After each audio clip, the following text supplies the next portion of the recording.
Hello student.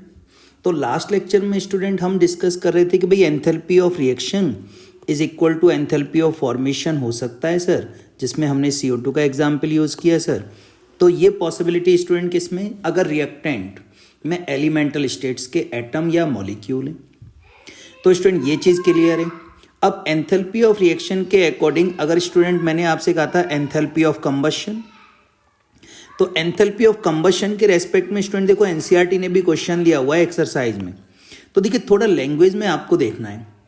आपको वो कहेगा कि द कंबशन ऑफ ग्रेफाइट, तो आप कहेंगे कि सर कंबशन ऑफ ग्रेफाइट हो रहा है, इसका मतलब ऑक्सीजन के साथ रिएक्शन हो रही है, क्या बनाएगा CO2।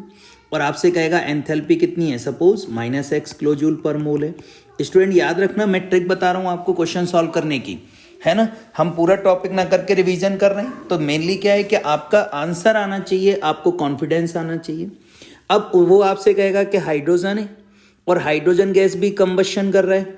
आप कहेंगे सर H2O बनेगा और इसकी एंथैल्पी दी हुई है -y किलोजूल पर मोल। अब वो आपसे कहेगा कि भाई CH4 का भी कंबशन हो रहा है, क्या बनेगा CO2 + 2H2O। सर बैलेंस कर लेंगे और यहाँ पे एनर्जी वो आपसे कह देगा कितनी रिलीज हो रही है, -z किलोजूल पर मोल। तो क्या मीनिंग हुआ, अब वो आपसे कहेगा कि एंथैल्पी ऑफ फॉर्मेशन बताइए CH4 का। इसका मतलब ये हुआ स्टूडेंट कि ये मुझे एंथैल्पी ऑफ रिएक्शन दी हुई है।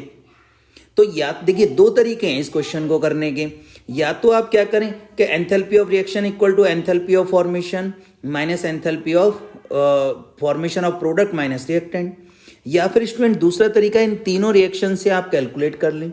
जैसे मुझे CH4 का फॉर्मेशन पूछा है, तो ये जो थर्ड इक्वेशन है, सपोज ये 1 है, ये 2 है और ये 3 है, तो थर्ड इक्वेशन को मुझे कहाँ क्या करना रहेगा, रिवर्स, क्योंकि फॉर्मेशन हमेशा प्रोडक्ट का ही होगा, है ना, रिएक्टेंट का तो फॉर्मेशन होगा नहीं ना स्टूडेंट।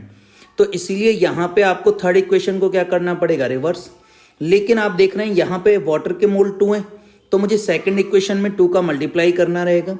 तो इस तरीके से मैं डायरेक्टली लिख सकता हूँ कि इक्वेशन 1 प्लस इक्वेशन 2, लेकिन इक्वेशन 2 में 2 का मल्टीप्लाई माइनस इक्वेशन 3।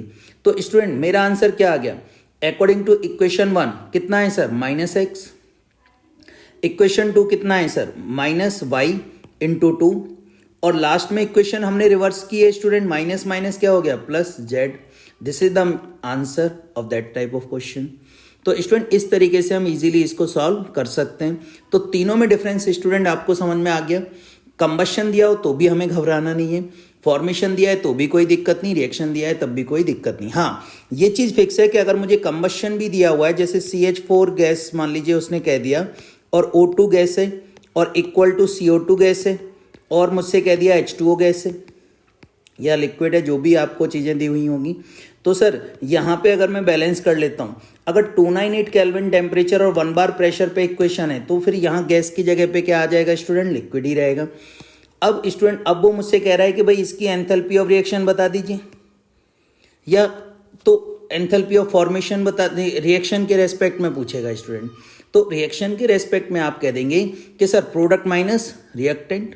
तो रिएक्टेंट में जब आप कहेंगे तो enthalpy of reaction equal to enthalpy of formation of CO2 देगा, है ना, और क्या कहेगा, enthalpy of formation of H2O, 2 का मल्टीप्लाई कर दिया because of 2 moles H2O, minus reactant, तो enthalpy of formation of CH4 minus enthalpy of formation of O2 × 2।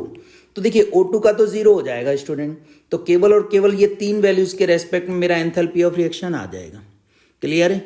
Now student एक चीज़ जो कि इंपॉर्टेंट इन्फॉर्मेशन है स्टूडेंट आप लोगों के लिए, हम 1-on-1 ऑनलाइन चैप्टर वाइज, मतलब जो भी चैप्टर में आपको प्रॉब्लम है ना, कोई भी एक चैप्टर में, जैसे कि सर मुझे कॉन्फिडेंस नहीं आ रहा है 11th के इक्विलिब्रियम चैप्टर में या थर्मोडायनेमिक्स में, या फिर कोई अदर चैप्टर सर इनऑर्गेनिक का कोई है, या GOC जनरल ऑर्गेनिक केमिस्ट्री है, या 12th में कोई ऐसा चैप्टर है जिसमें कि नीट और JEE में कई सारे क्वेश्चंस आते हैं, बट सर मुझे कॉन्फिडेंस डेवलप नहीं हो रहा है, तो वो हम स्टूडेंट यहाँ पे इंडिविजुअली डिमांड पे करते हैं। तो student you can connect me on this number at the WhatsApp. Thank you my friend. Next we will continue on the next class.